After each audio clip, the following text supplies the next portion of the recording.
This week on Buffering, we're joined by someone who probably doesn't need much of an introduction.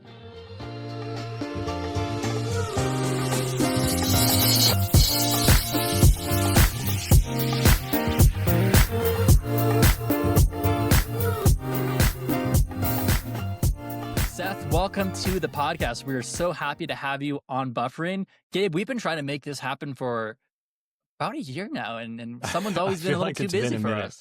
Yeah, exactly. Well, Seth's a busy guy, man. He's traveling all over the country and, having all kinds of conversations. He's got his own videos to record. So, but yeah, we're thrilled to have you, Seth. Thank you so much for joining us. Yeah, no, I'm glad we're able to make it happen. You're right; those headbangs real time consuming, right? Absolutely. Well, and I feel like it's good that we waited until November to do this because you got the nice stash going That's now. right. I feel like we need to address both of the things that are happening with our face. So you've got the mustache that's rocking. I've got a pretty nice little black eye that I've got working this week.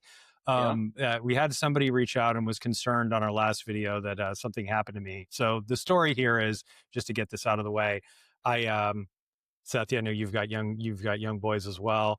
I've got a son and a daughter, and I was trying to get my son's bike out of the garage this weekend. And I'm sure like you, we have way too much stuff in our garage, and I was pulling on the bike and I pulled it up and it like whipped around and the handlebars hit me directly in the face. So that was fun. I've had a nice little shiner working this week. So we both got some good stuff going on our face.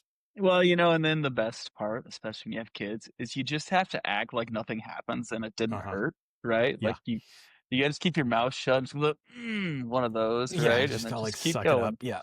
God, that really hurts, but it's fine. It's fine. And try not to act super angry with your wife for, jamming all of the stuff into one side of the garage. That's the other thing you got to try to do to keep it together. See, Zach, this is what you have to look forward to when you become Do your wives listen to the podcast? Like, do we need to cut that out?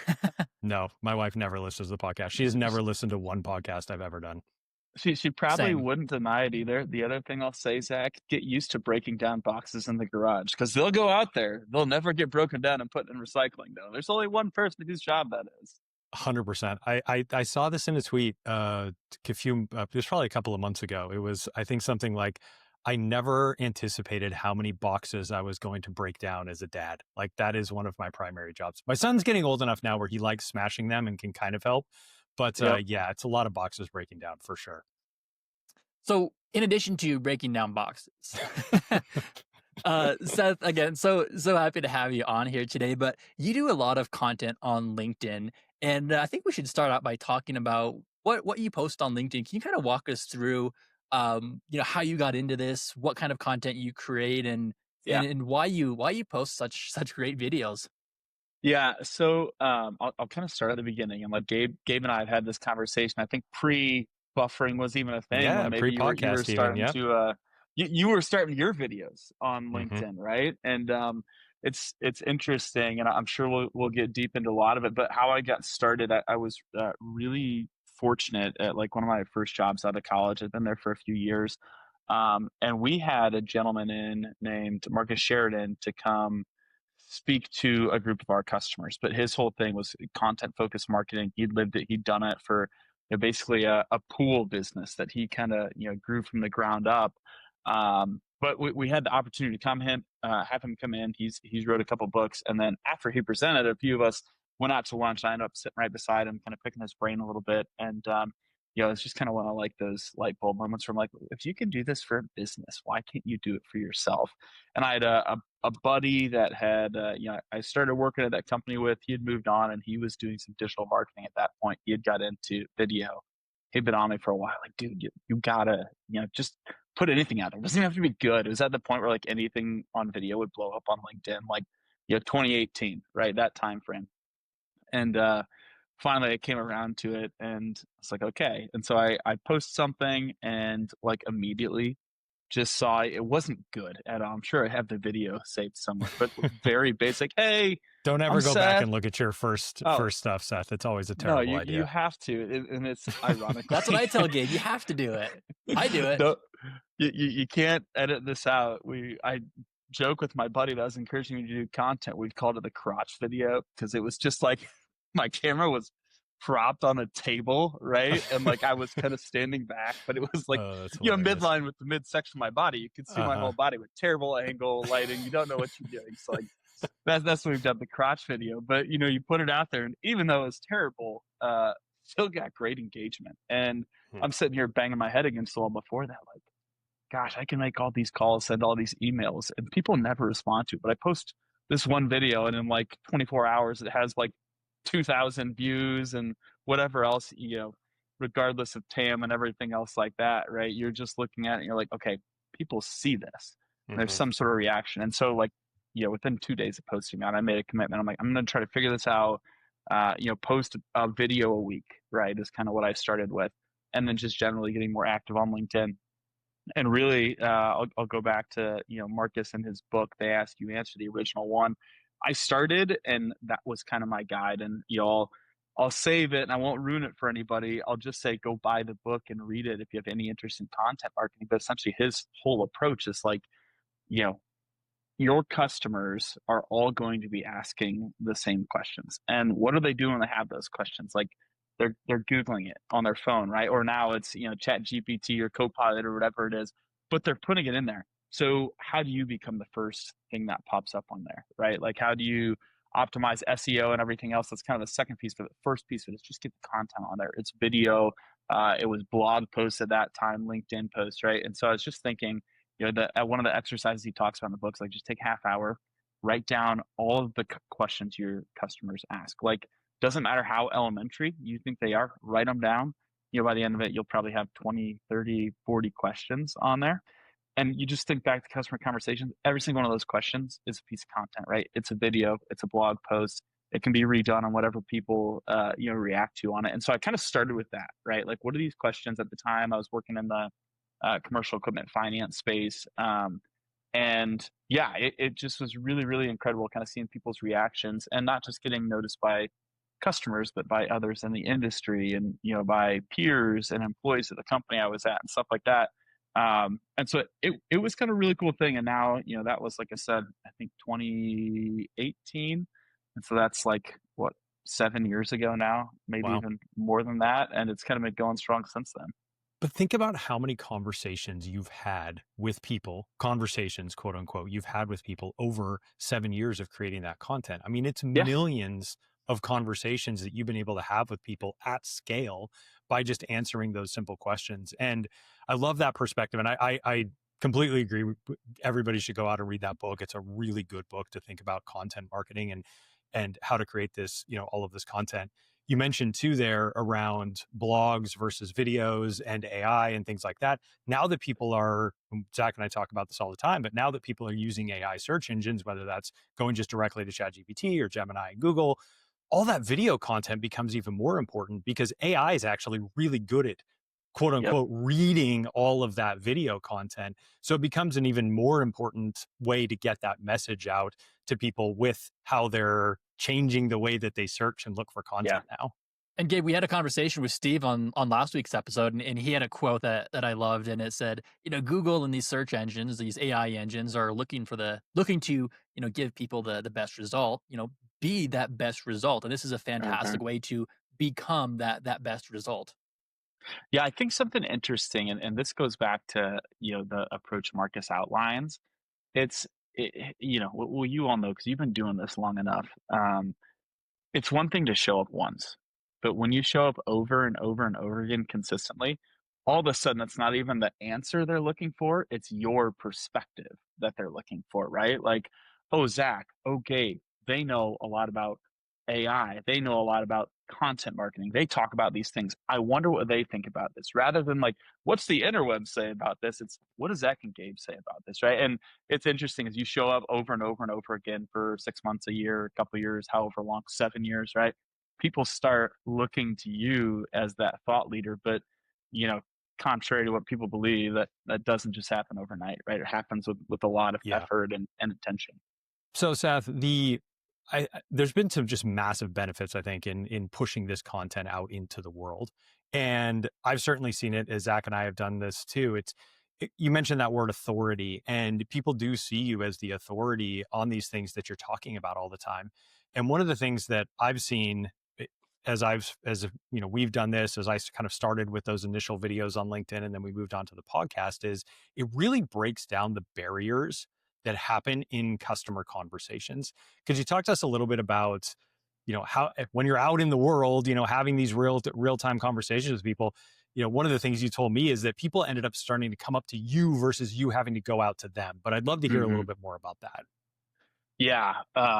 It's it's really interesting because again, you do this long enough, and I'm sure you both get some of the same, people or reactions from people as they approach you as I have at different times, where it's like, you'll be out in the wild, whether it's at connections or at a trade show or even walking into a customer site, and you'll have people walk up to you, introduce themselves, right? Not wait for you to go up to them. They'll walk up to you and be like, "Hey, man, I feel like I already know you. I follow along with your stuff. Really, really enjoy it. Like, just wanted to come say hi." And like, think of the contrast in that versus me or you or whoever walking up to somebody who has no clue who I am, right? And saying, "Hey, man, I'm Seth with Calix. Here's what I do. Hoping to talk to you." Like, not that that's a bad thing, but that's just a much colder intro than somebody It's a lot seeking more you out. work, man, versus It somebody is. just walking directly up to you and starting that conversation. Yeah, yeah. You're the best way I can, kind of liken it and dumb it down. It's like when you are meeting somebody for the first time, whether you're walking into their office or they're at a show, and like, everybody's kind of trying to feel each other out. Like, are they legit? Do they know what they're talking about? Like, think about two dogs going in circles, sniffing each other's behinds, right? Like, what's this person about? But like, you walk in, and if they've seen enough or heard enough, or even if they just know people that think highly enough of you and have spoke about you before, there's like a sense of kind of relief where they get to let their guard down a little bit, and just automatically they're a little more open, or a lot more open, right? Because they have that level of comfort. And it goes back to just what we said, the comment that like, I feel like I know you already, right? Hmm. You skip those first 3, 4, 5 meetings where there's that get to know you phase, and you can just jump right in and get to business, Yeah, for right? sure. Yeah, totally. And it's been interesting to see those kind of barriers come down. And one of the things I've noticed too is I have a general idea of kind of who's interacting with the content that we put out. You kind of see some, fairly common group of people liking content or commenting on content, things like that. But then I also go to a lot of conversations, customer meetings or events and things like that. And I have people come up to me that I know have not interacted with my content at all. They Mm-hmm. haven't liked it. They haven't commented on it. But you know what they did? They saw it. Yep. And even if they're not interacting with it, they still saw it. And I have this, this sort of general mental Rolodex of like, okay, I have a general idea of who's engaging with content regularly. And, this person that just walked up to me isn't one of those people. But again, I know that they're seeing it because Yeah. other people in these circles are engaging with it and all of those sorts of things. So it is really Yeah. interesting seeing that dynamic happen. And I'll tell that to anybody that is, kind of, because again, you get the people that are like, "Gosh, I've been thinking about maybe put myself out there a bit more and like posting stuff." Like, great, like, do it. That's what I'll tell anybody. I'm sure we'll get into that more later. But the thing I'll also tell them is there are way more people that are watching that you have no idea are watching, Totally.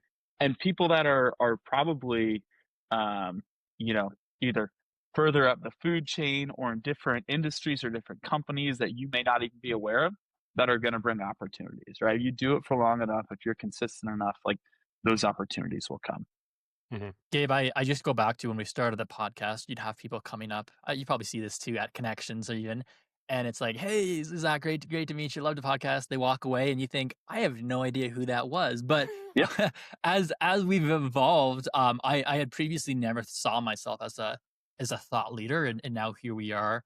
Um, I have to give it to Gabe. He was the one that had the idea for the weekly podcast. I was thinking monthly, or every couple months would be fine. But no, we have enough content out now that we've built this nice platform to continue these conversations after connections. Now, instead of running into people, you leave these events and you come back to an Outlook inbox full of, "Hey, you talked about this," or, "I loved this episode. Can we continue that conversation?" And me working in success, and Gabe, you probably saw this in success as Yeah. well. It's a great opportunity to take these best practices, these findings, these topics that Gabe and I love to geek out about, and share them and see them in action.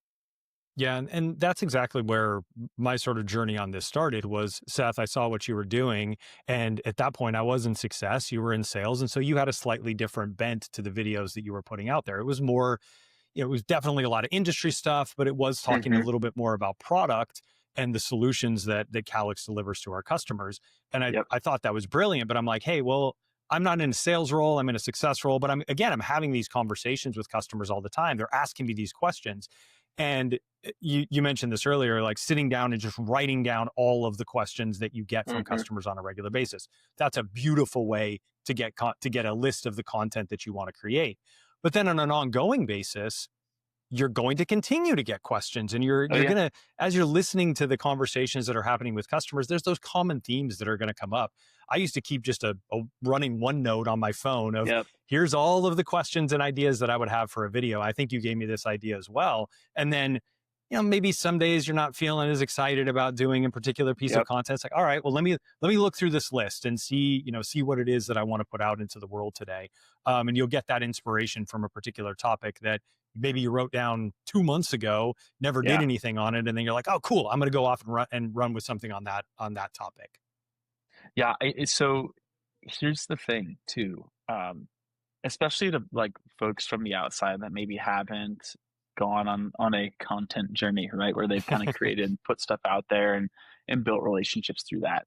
One of the other things, and again, I'm sure you get it too, is like, gosh, I don't know how you come up with so many ideas, blah, blah, blah. And it's like, you could too, right? Anybody can. And the reality is we all have a lot to share that, well, to us might seem pretty elementary, where it's like, oh, it's not worth posting about or sharing about.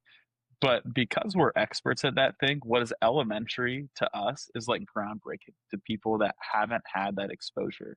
Yeah. And even I would say more so to us within the Calix org too, because Calix is just very fast moving, very innovative, and it's the stuff that we hear about for a long time. Like AI right now is a great example, and you all are both very well versed in it. You've dug into this, and like what to you might seem like, oh gosh, like yeah, it's basic AI. Well, if we look at probably 90% of our customers, and maybe I'm selling them short, but at least I talk to a lot of my customers, and they know what AI is. They might a no basic use case, but like AI to them is like ChatGPT. ChatGPT is AI. When the reality is, yes, right? Like it's a function of AI. It's a way it can be used, but like it's really a minuscule piece of the puzzle when you look at the full capabilities of it. And so even just sharing that basic level stuff to other people is like light bulb moment, right? That's Yep. that's been my week. I don't know if I've told you this, Gabe, but I've been helping customers with various AI things and having those conversations and sharing knowledge there. But ChatGPT, that's probably the AI model I use the least now. Whereas Hmm. 2 years ago, like that was like the hot item in the AI space, and now I mean it's the apps on my phone. I haven't opened it in maybe a week or two, but what does that tell you? That means there's something else out there, or there's more AI knowledge to be shared. So that's just the AI point. But Seth, I want to talk about your content here. And you said you've been doing these for about 7 years now. So Yeah. over those 7 years, you've had many, call them, conversations here across social media.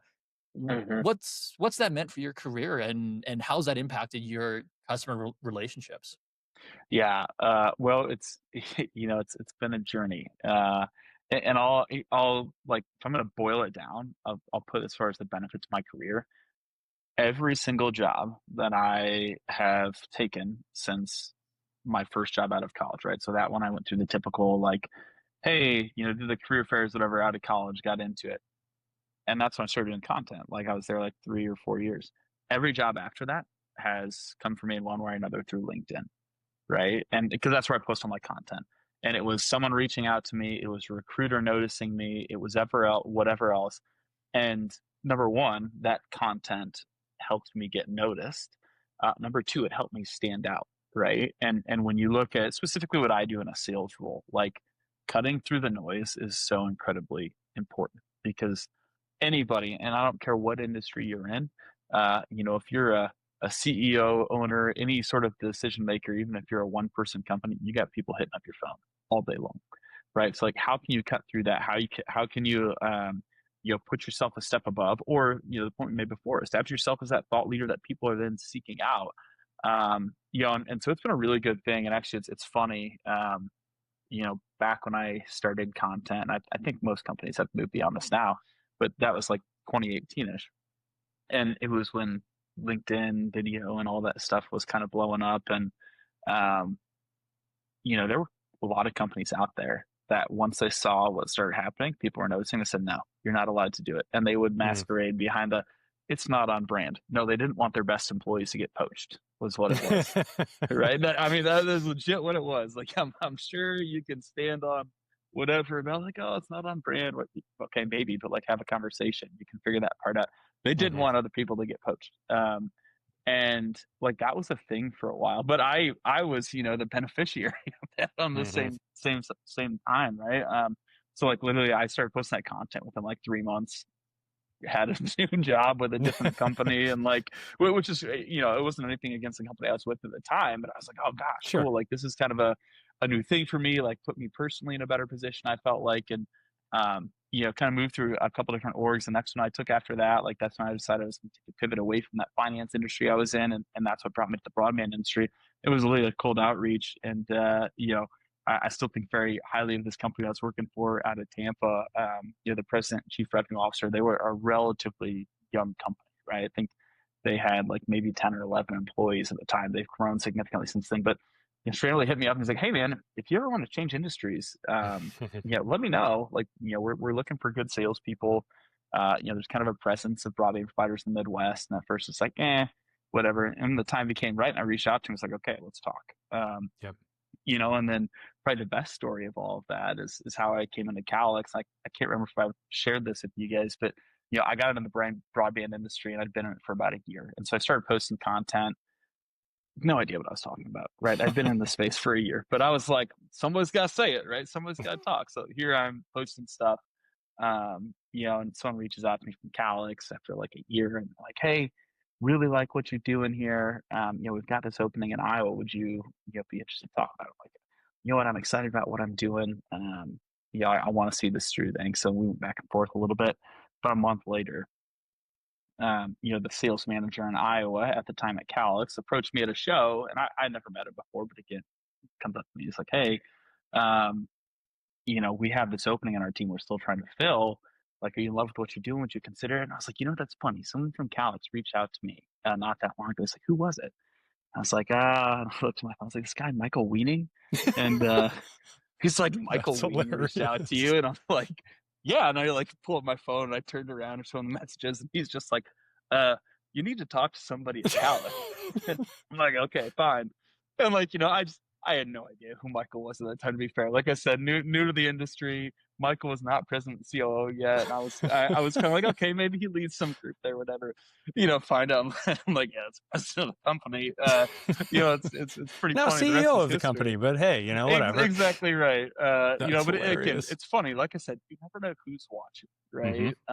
And who's paying attention, who appreciates what you have to do. And you can never please everyone. That's another thing you hear a lot. It's like, well, someone's not going to like that, or, dude, you can't please everyone, right? There's always going to be someone, right? You're going to have people that'll win the lottery to whine about the taxes. That's kind of how it works. And so, it's one of those things where for every person that doesn't like your stuff, there's probably 5 that do, right? If you are onto something and what you're speaking about. And again, if you get the right people that are looking and paying attention, it can be really meaningful, right? Here I am 5 years later after, Michael reached out to me, and it's a pretty cool thing. Yeah, no, that's amazing. And you're right. I mean, you do have to be a little bit thoughtful or careful about what it is that you're saying, right? You don't want to purposefully upset people or, go completely off the, off brand of what the company would want you talking about. Right. But there still is an opportunity to be a little bit provocative in the approach that you're taking, trying to make people just think about this stuff, trying to have that little bit of a contrarian approach. And I had this happen to me, Seth, actually on one of your posts. I put a comment in there and somebody came back at me and was like, I completely disagree with this. And I'm like, fair, right? Like, that's totally fair. You don't have to agree with my opinion here. But, I gave what I thought was a thoughtful and respectful response and, move on with my day, right? Sometimes we're just going to agree to disagree, and that's okay. Yep. But be respectful, be thoughtful, don't attack, don't attack your competitors, don't attack, other Right. people in the industry. But if you have a unique viewpoint and you want to speak to that, that's great. I think the other thing that has been really helpful for me, and I'm sure you felt this as well, you mentioned this earlier, blog posts and other things that you could create. There's other content that you could create. And I started kind of down that path as well. I was writing articles, trying to create content that way. And what I found was it would take me 2 or 3 hours to write an article. It would take me 10 minutes to put a video together because I could just quickly get the content out there. It was something that I was passionate about. And so I could just speak about it, kind of extemporaneously for a few minutes. And I also feel like when you're speaking on video versus writing something, when you're writing something, you're so precious about every single little word. Yeah. Whereas when you're just doing a video, there's going to be some flubs. You're going to say you're going to, use some of your filler words. That's just how it is, right? It's not going to be as perfect and polished, but it allows you to really rapidly get that content out there. Like there's no way that you would have been able to, write 5,000 blogs over the last, 8 years, but you probably have done 5,000 videos over that time frame. Yeah. And I'll say this too about video, and I would say the same thing, about voice, about podcasting, even if it's audio only, because of the fact that it's much more conversational, it's much more authentic.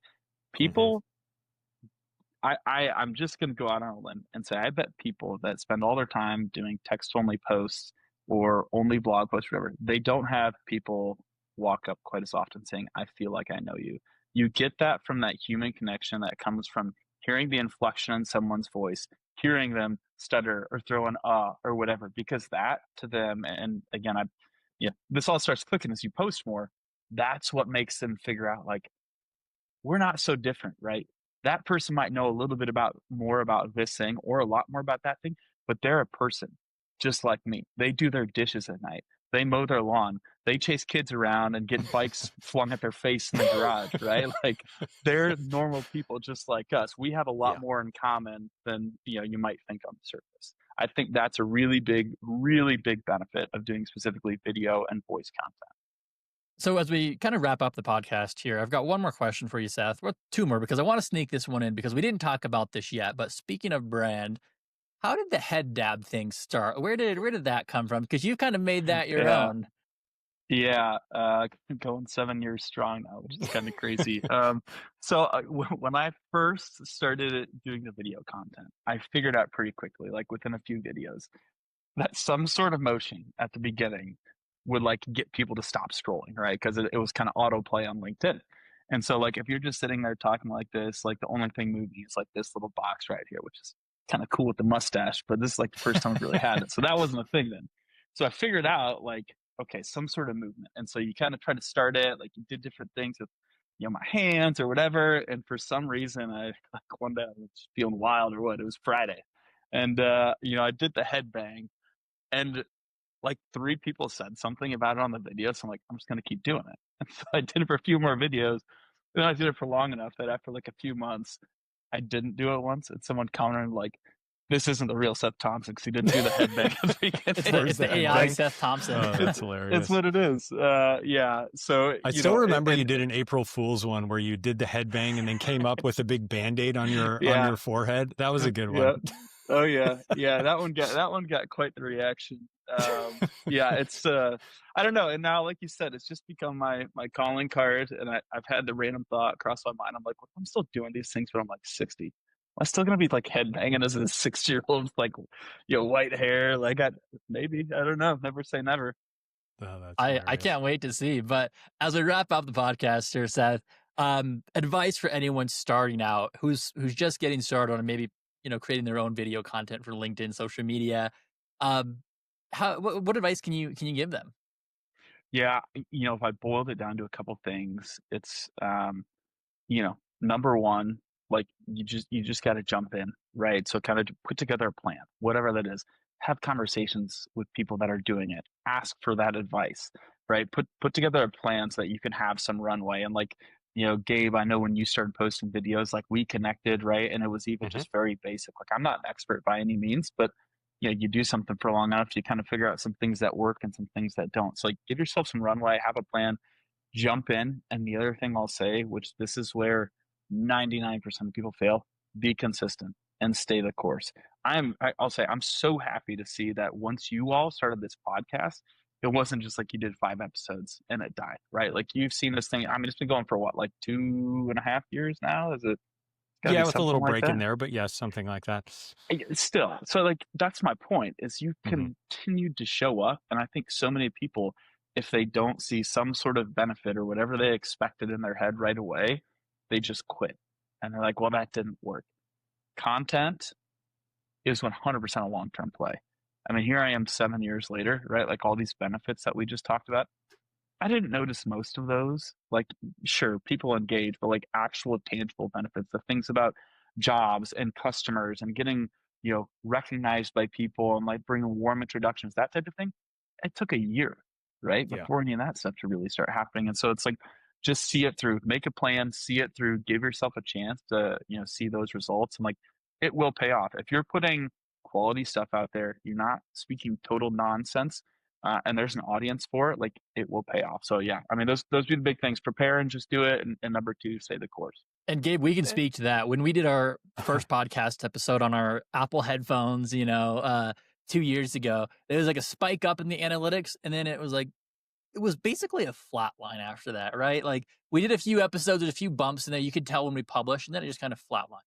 And then over the past year, as we've made, buffering more of an official podcast here, that flat line is gone. I've never seen a flat line in our podcast analytics since. It's just been this nice, steady. I'm being. It's been a very dramatic upward shape lately. Yeah, we've had a good couple of months here for sure.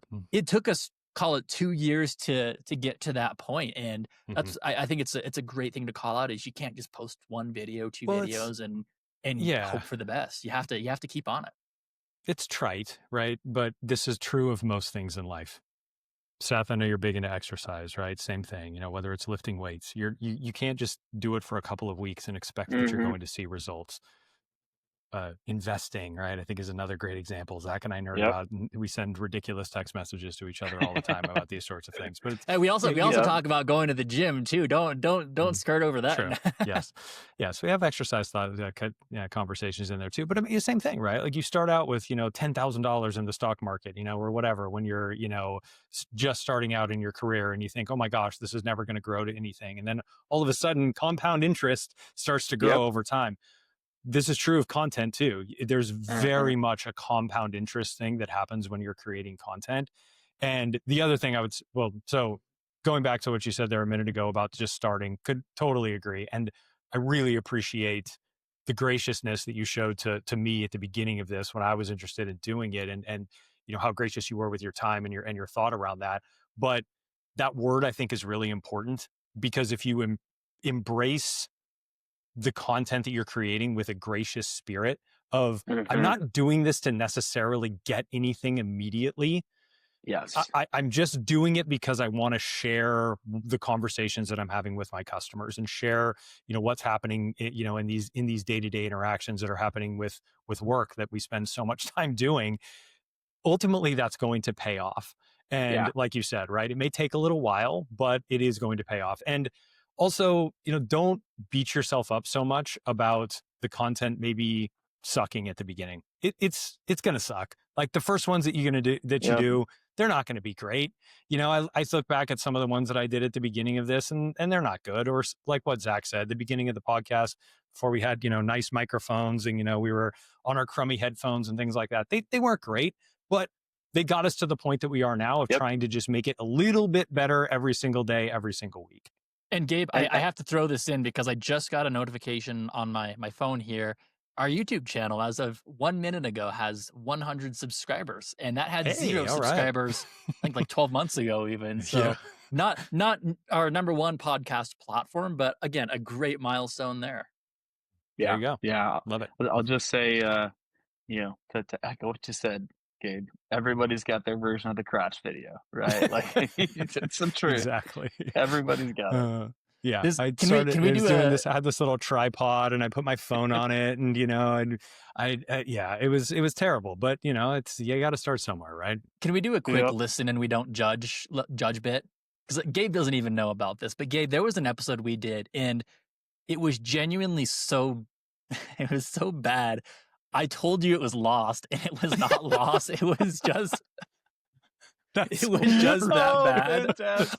I've only done it once, but I went back and I was watching this, and I thought we neither of us looked like we were on top of our game. I think it was one of those like late in the man. evening episodes. It was only happened once, and we're at a point now, and I think I could honestly tell you, like, hey, that was no good. But there was one where I did tell you that the recording was lost, but that was hilarious. I love over a year confession ago. time on buffering. Who knew that this was going to become this conversation? I like to hysterical. sneak that in at the end and make sure people good. have to listen to the whole thing. But like I said, over a year ago, I can be honest with you now and say, hey, that episode sucked. But a lot of our episodes starting out were not great. Or I had to remind myself of this too, because I think I have very high expectations or very high standards too. And it's unrealistic. Like when you're launching a podcast, it's unrealistic to think that every episode needs to be perfection. Gabe, we see this in cloud data every day, right? Like you're never going to have 100% accurate, perfect data, right? It just doesn't exist. And if you shoot for that perfection, you're just never going to get there. So that's my confession of the day, Gabe. Sorry for that last episode. I wish I could remember which one it was now, but I know. I'm dying to know which one it was that was so bad that you just had to lie to me and pretend. I'll have to go back to our Teams chats to see how many times, because the connections one we did, like we did have an upstream provider outage. That wasn't me, canning an episode, but no, it did happen once. But Seth, thank you so much for joining us on the podcast today. So excited to have you on. I can't wait to see your next video. You have the content where it's like, if I check LinkedIn, once a week, I'm always like scrolling to see what Seth posted today. So I'm going to be keeping an eye out for your next video. Yeah, definitely go give Seth a follow. He's got all kinds of great content. And I'll end on this as well. Be kind to the people who are out there like Seth who are trying to create content. Again, it's not going to be perfect all the time. We know that. But, just and if there's, other people who come up to you who want to start creating content, be kind, be generous to them at the beginning. Give them the grace that, hopefully all of us would want at the beginning of doing something, because it will hopefully get better over time. Yeah. Well, thank you so much for joining us on Buffering. And if you enjoyed this episode, don't forget to follow us on your favorite podcast app and to share it with your friends and colleagues. And for more insights and updates, be sure to connect with Gabe, Seth, and I on LinkedIn.